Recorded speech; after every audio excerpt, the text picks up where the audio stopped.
はい、ひかりです。今日はですね、淡路島に来てまして、キャンプ場で、焚き火を今しています。なんかちょっとね、結構モリモリに木を乗っけてみて、で今日ちょっとね、風がすごい強いので、いつもはね、風よけってするんですけど、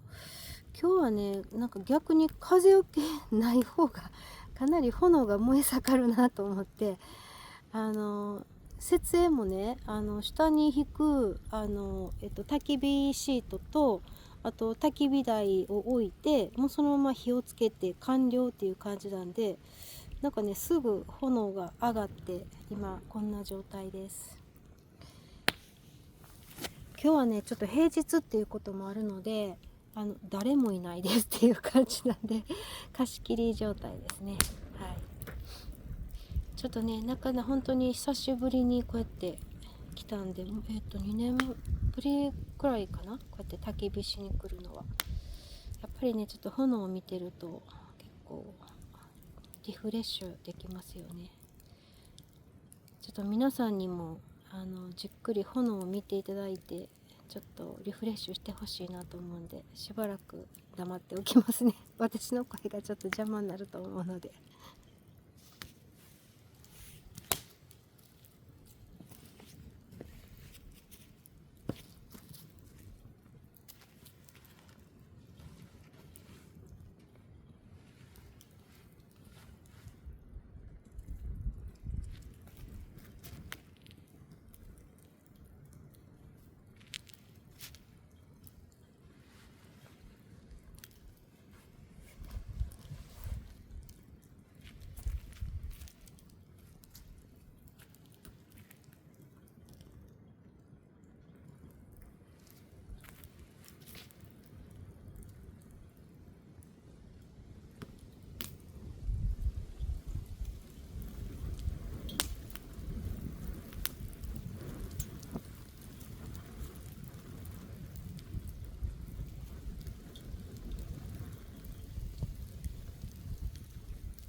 ちょっと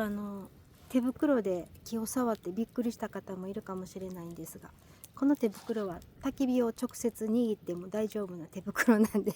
ガンガン火のついた木も持つことができます。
かがでしょうか。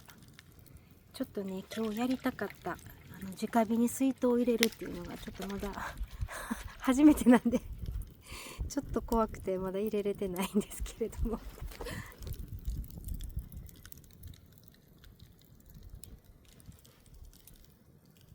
なんかこう焚き火の炎だけの YouTube でこう寝ながら見るっていうね動画もあるそうですが、